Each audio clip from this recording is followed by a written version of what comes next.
Nah, saudaraku dengarkan topik firman Tuhan masih sama, yaitu sampai kepada panggilan Tuhan. Bagaimana supaya kita semua sampai kepada panggilan Tuhan? Sebab Tuhan mempunyai maksud di dalam hidup kita masing-masing. Tuhan menyelamatkan kita dengan satu maksud.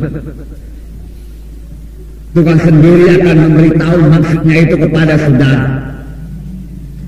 Dan Tuhan mau kita semua sampai kepada panggilan Tuhan tersebut. Karena itulah hidup yang sukacita, itulah hidup yang keberkatan, yaitu sampai kepada panggilan Tuhan, saudara.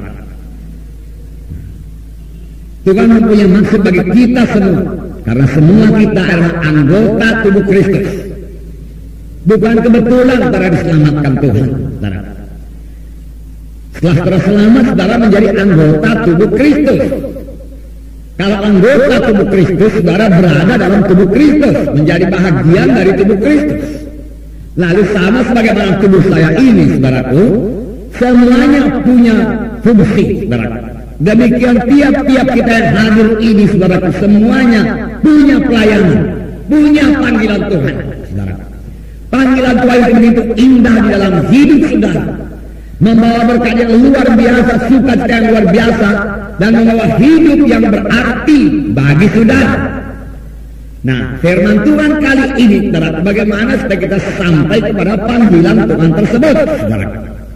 Nah, kita kembali lagi, saudara, kepada Filipi pasal 3, ayat 13 dan 14. Inilah ayatnya pada waktu itu. Filipi pasal 3, 13 dan 14. Saya akan membacakannya kepada saudara. Filipi pasal 3 ayat 13 dan 14. Saudara-saudara, aku sendiri tidak menganggap bahwa aku telah menangkapnya, tetapi ini yang kulakukan. Aku melupakan apa yang telah di belakangku dan mengarahkan diri kepada apa yang di hadapanku, dan berlari-lari kepada tujuan untuk memperoleh hadiah, yaitu panggilan surgawi dari Allah dalam Kristus Yesus. Ada 3 perkara yang diperbuat Paulus. Paulus yang berhasil, saudaraku. Paulus yang menyampaikan maksud Tuhan dalam hidupnya, saudaraku. Dia dipanggil Tuhan pada waktu dia menganiaya sedang jemaah. Tapi waktu dia bertemu dengan Yesus, dia bertobat dengan sungguh-sungguh. Dan pada hari saat dia bertobat itu pun dia sudah berkata kepada Tuhan, apakah maksudmu Tuhan Yesus? Lalu Tuhan menyampaikan maksudnya kepada Paulus. Paulus mempersiapkan dirinya, saudara, dan mulai melayani. Dalam pelayanan ini, saudaraku, dikatakannya, ini setelah beberapa tahun melayani, penuh banyak dengan pengalaman. Lalu dia menulis surat kepada sidang Filipi, dikatakannya, aku melupakan apa yang di belakangku. Apakah itu kekalahan, apakah itu hal-hal yang menyakitkan hati, lupakan semua. Aku tidak mau itu menjadi beban dalam pelayananku sekarang ini. Ataupun itu satu kemenangan yang sangat mensukacitakan hati, aku bersyukur kepada Tuhan. Tapi aku tidak mau terbuai-buai oleh kemenangan itu, tidak mau. Aku lupakan itu semua.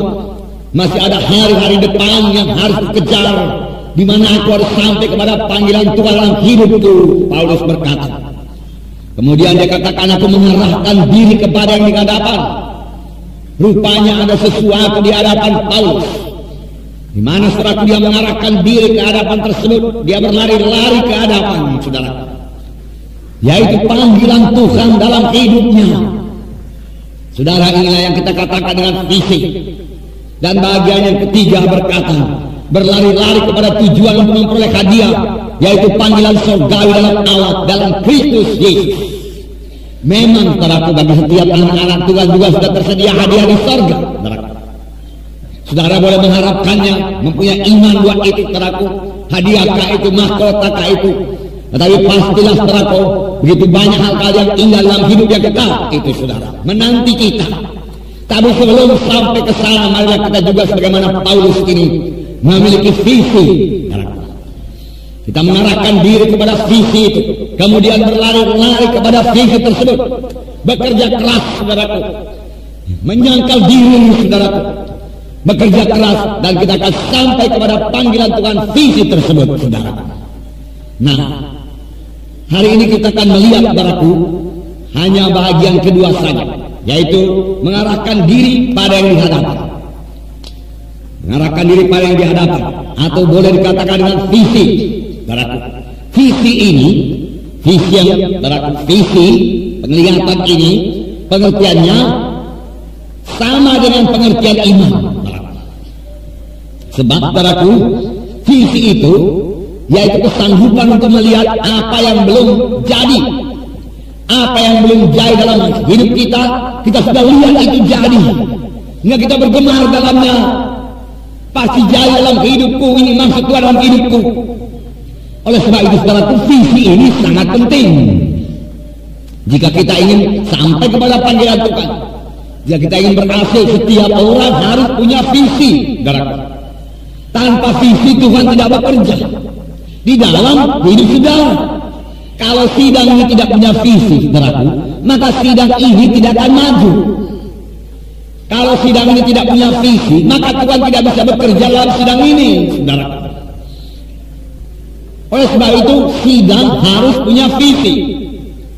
Tiap-tiap anggota tubuh Kristus, tiap-tiap anak-anak Tuhan harus punya visi, saudaraku, harus punya visi. Dan kita harus berlari-lari kepada visi tersebut.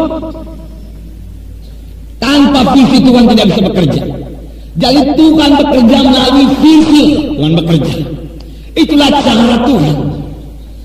Ya, kita harus melihatnya lebih dahulu itu jadi. Dan kita selalu berlari-lari kepada tujuan itu, kepada visi tersebut.